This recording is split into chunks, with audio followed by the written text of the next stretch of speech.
Breaking news చూస్తున్నాం. ఇక ఢిల్లీలోని కొత్త పార్లమెంట్ భవనంలో ఉపరాష్ట్రపతి ఎన్నికల పోలింగ్ ముగిసింది. కాసేపట్లో ఓట్ల లెక్కింపు చేపట్టనుంది ఎన్నికల సంఘం.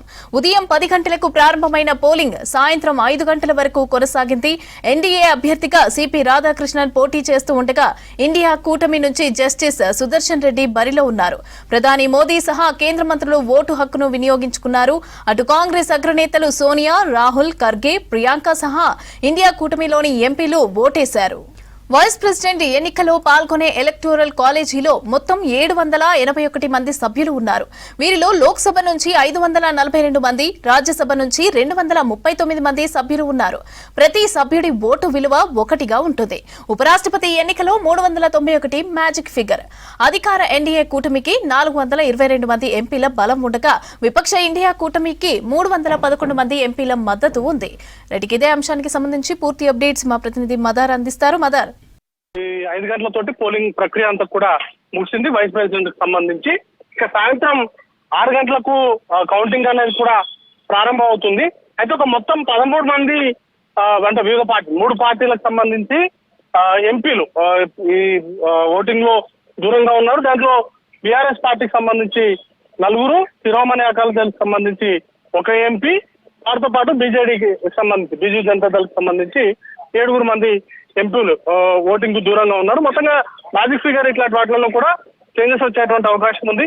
384 మంది ఓట్లు వేసినటువంటి అంటే ఆ సంఖ్య దాటాలి, వారినే గెలిచినటువంటి అభ్యర్థిగా ప్రకటిస్తారు. అయితే ప్రస్తుతానికి ఉన్నటువంటి సంఖ్యాబలం కనుక చూసుకున్నట్లయితే ఎన్డీఏకి సంబంధించినటువంటి అభ్యర్థి సిపి రాధాకృష్ణన్ అబ్సల్యూట్ మెజారిటీ తోటి గెలిచేటువంటి అవకాశం ఉంది. మ్యాజిక్ ఫిగర్ కంటే వారికి సొంతంగానే ఎన్డీఏకి సంబంధించినటువంటి కూటమి పార్టీలకు సంబంధించినటువంటి ఎంపీలు, ఇటు లోక్సభ అలాగే రాజ్యసభకు సంబంధించిన ఎంపీలకు సంబంధించినటువంటి మద్దతు అటు వైసీపీ పార్టీ కూడా ఎన్డీఏ బలపరిచినటువంటి ఎన్డీఏ అభ్యర్థినికే ఓటు వేస్తామంటూ కూడా ప్రకటించారు. దీంతో ఆ సంఖ్య సుమారు 430కి పైగా ఎన్డీఏకి సంబంధించినటువంటి ఎంపీలు వారికి మద్దతు అనేది కూడా ఉంటుంది. వారికి సంబంధించి ఓటింగ్ అంతా కూడా జరిగింది. కాబట్టి ఖచ్చితంగా క్రాస్ ఓటింగ్ కనుక జరగనట్లయితే మనకున్నటువంటి సమాచారం మేరకు ఎన్డీఏకి సంబంధించినటువంటి అభ్యర్థికి 420కి పైగా సీట్లు ఓట్లు పడేటువంటి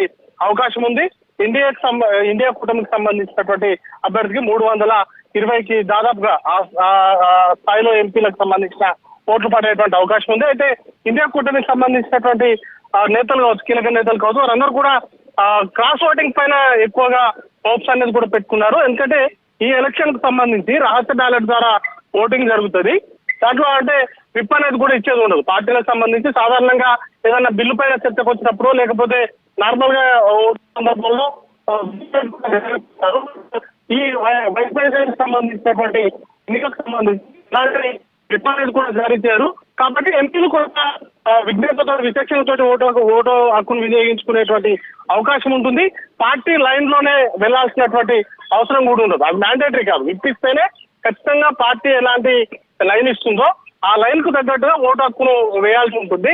బట్ ఈ ఎన్నికకు సంబంధించి విప్ అనేది జారీ చేయరు కాబట్టి ఖచ్చితంగా ఎంపీలు విచక్షణతోటి వారికి వారి ఆలోచన మేరకు ఓటు హక్కును వినియోగించుకునేటువంటి అవకాశం ఉంటుంది. వారు క్రాస్ ఓటింగ్ కు పాల్పడినా వారిపైన చర్యలు అనేది కూడా తీసుకునేటువంటి అవకాశం ఉండదు. కాబట్టి ఆ క్రాస్ ఓటింగ్ జరిగేటువంటి అవకాశం ఉంటుంది. ఖచ్చితంగా గెలుస్తామనేటువంటి ధీమాతోటి ఇండియా కూటమికి సంబంధించినటువంటి అభ్యర్థి కావచ్చు, అలాగే పార్టీలకు సంబంధించిన కీలక నేతలు అయితే ఆశాభావాన్ని వ్యక్తం చేస్తున్నారు. బట్ ఓటింగ్ జరిగినటువంటి తీరు కావచ్చు, అంతకుముందు జరిగినటువంటి పరిణామాలు కావచ్చు, ముఖ్యంగా 2 కూటములకు సంబంధించిన కీలక నేతలు వరుస సమావేశాలు నిర్వహించుకున్నారు.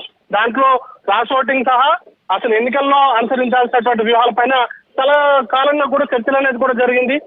ఖచ్చితంగా ప్రతి ఓటు కూడా, ఎందుకంటే ఉన్నటువంటి సంఖ్య కూడా 780కి పైగా ఎంపీలు ఉన్నారు కాబట్టి ప్రతి ఓటు కూడా పడేటువంటి అవకాశం ఉంది. కేవలం బైకాట్ చేసినటువంటి వారు, ఎన్నికలు బైకాట్ చేసినటువంటి వారు తప్ప మిగతా అందరూ కూడా ఓటు హక్కును వినియోగించుకున్నారు. వాటితో పాటు ఓటును ప్రతిదీ కూడా వ్యాలిడ్ ఓటు పడేలాగా జాగ్రత్తలు తీసుకున్నారు. వాటికి సంబంధించి మాక్ పోలింగ్ లాంటి కీలక నిర్వహించినటువంటి సిచ్యువేషన్స్ కూడా చూసాం. సో మొత్తంగా అయితే పోలింగ్ ప్రక్రియ శాంతంగా ముగిసింది.